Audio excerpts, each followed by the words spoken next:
I'll tell you, I've been to the border. I've been to the Biden cages. For 4 years, Democrats went on and on and on. The corrupt corporate media went on and on and on about kids in cages. You couldn't turn on the evening news without hearing kids in cages. What they didn't tell you is Barack Obama built those cages, and today under Joe Biden, the cages are bigger and they're more full than they were before.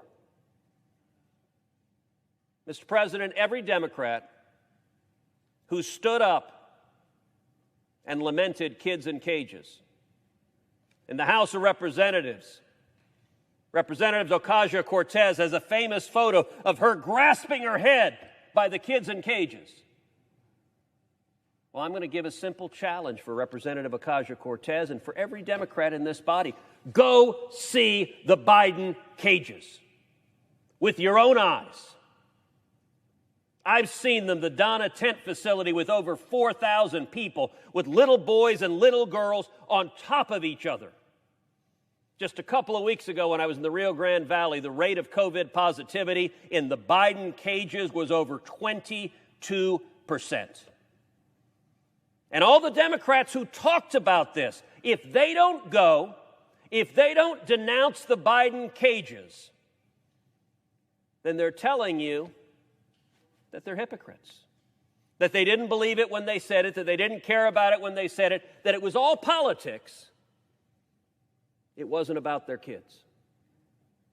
Why does Joe Biden refuse to go to the Rio Grande Valley? Because if he goes, the TV cameras will come with him. Why does Kamala Harris, who's supposed to be the border czar, she's supposed to be in charge of this, why won't she go to the Rio Grande Valley? Because if she went, the TV cameras would come and would show the Biden cages.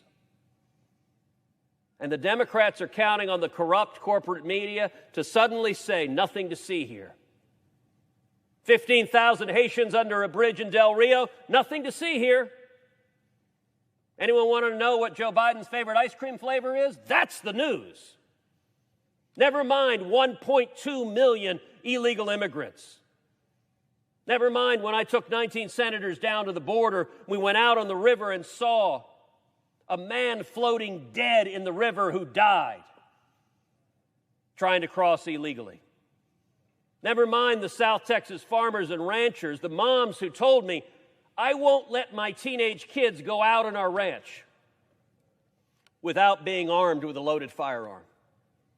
Because there's so many human traffickers and narcotics traffickers that it's dangerous for them to go out on their own ranch. Never mind the South Texas farmers and ranchers who told me at round tables how tired they are of going out and finding dead bodies. You want to understand what's happening? Say there's no crisis? Come to Brooks County. I invite every Democrat here to Brooks County. Brooks County in South Texas, it's just north of the border. Brooks County, over and over and over again, they're dead bodies of illegal immigrants. The traffickers who are bringing them in, they're not nice guys. They're not humanitarians. They don't give a damn. That means if one of the illegal immigrants is a pregnant woman, is a young child, is elderly, is sick, they just abandon them. They leave them in the rough terrain, in the summer heat, and over again. The farmers and ranchers encounter dead bodies on their property where the traffickers have abandoned them. Mr. President, I ask you, is that humane? Is that compassionate, the Joe Biden and Kamala Harris policy that encourages, that puts people in harm's way and results in people dying? When we were down on the border, we saw a young girl who had been gang raped by the human traffickers who had brought her to America. The rate of sexual assault is staggering, particularly among the girls and young women. So much so that a significant percentage of young women, before they take the harrowing trip with the traffickers, will implant a birth control because they know the odds of their being sexually assaulted are so great. And I'll tell you, as I was doing the roundtables, one of the things I saw also was the colored wristbands. So the traffickers are global cartels. They're criminals. They're vicious criminals. They charge anyone, a young man, a young woman, a little boy, a little girl, thousands of dollars, anywhere from $3,000, $4,000, $5,000, $6,000, $7,000, $8,000 to cross into the United States. By the way, do you know there's 100% operational control on the border? 100% on the southern side. Nobody crosses the border without the cartel's permission. If you do, they will kill you. Every person who crosses the border does so after paying the cartels, because you will be killed otherwise.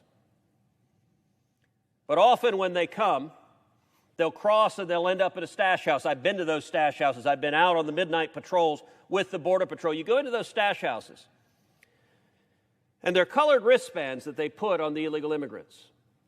And the colors correspond to how many thousands of dollars they paid and how many thousands of dollars more they owe. Often when they get here, the cartels will say, "Thank you for your X thousand dollars, we want Y thousand more."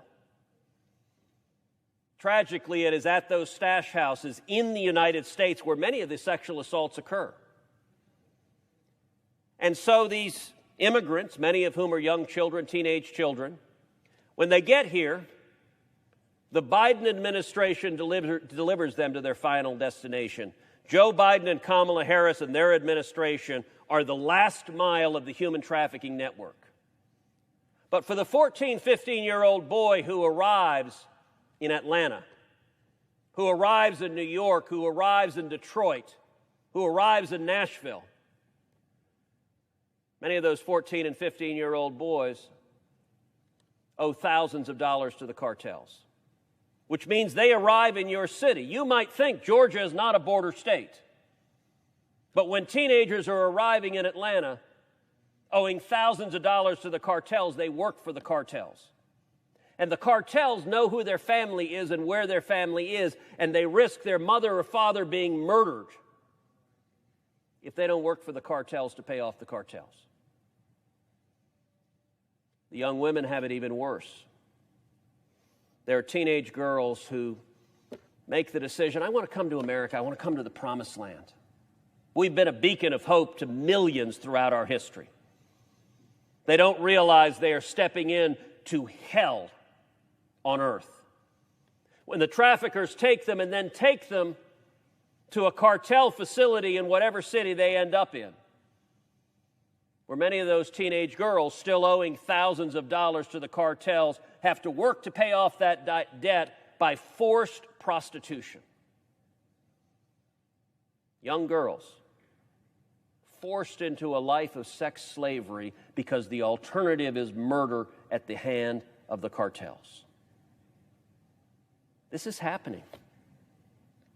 The fact that Joe Biden doesn't want to talk about it, the fact that Kamala Harris claims it's not happening, the fact that the corrupt corporate media ignores it, it doesn't stop the fact that hundreds of thousands of people are suffering. If you want to understand how power corrupts and absolute power corrupts absolutely, look no further than the other chamber in the United States Capitol. Speaker Nancy Pelosi is drunk on power. The orders that Speaker Pelosi is issuing are abusive and unprecedented.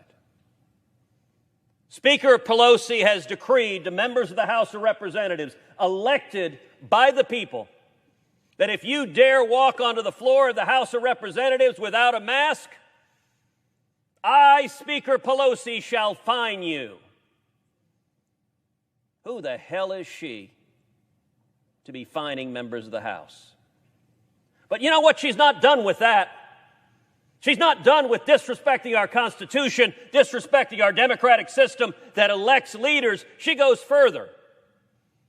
To the good men and women who work here in the United States Capitol, we are surrounded by men and women who have chosen to come and work for the public good. And here's what Speaker Pelosi has decreed. If you dare walk in the hallway without a mask, I, Speaker Pelosi, will arrest you. I will put you in jail. I will fine you. That is an absolute and complete abuse of power. She has no authority to disrespect the men and women who work here, to threaten you with physical harm, to threaten you with imprisonment. And why does she do so? She does so for one reason: political theater. Roll out facts. They did not say suddenly vaccines aren't working. Instead, they just said, trust us. We have double super secret studies that we're not going to tell you, based on double secret super data that we're not going to show you. But trust us because we behave like political hacks and obey us anyway. And by the way, the CDC plays an interesting little game.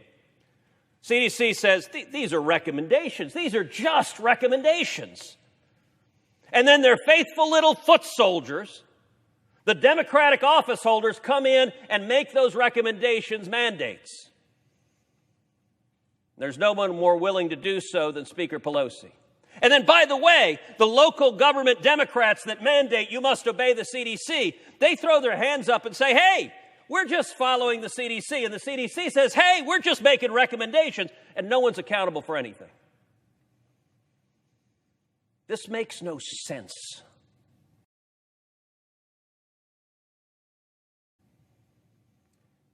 One of the things the CDC rolled out this week is an edict that in schools, everybody must be masked. Child, adult, doesn't matter if you're vaccinated, doesn't matter.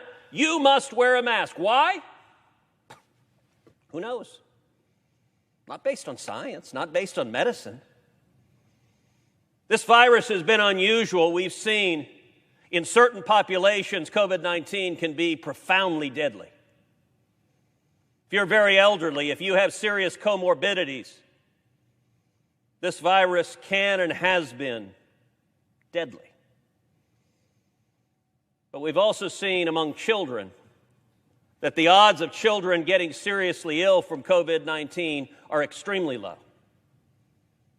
We've seen that children have not proven to be a meaningful vector in the spread of this disease.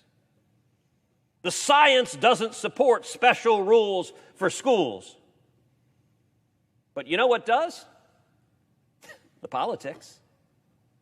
Because the teachers' union bosses came to the CDC and said, we want this rule in place. And the partisan enforcers at the CDC said, ma'am, yes, ma'am. We will issue the order demanded by the union bosses. Mr. President, give me any plausible argument that that is science, that that is medicine, that that is anything but rank politics. If a Democratic politician wants to say, we're going to obey the union bosses, fine, that's their prerogative to do so, and they can be held accountable by the voters. But the CDC is supposed to be following science. This is an abuse of power.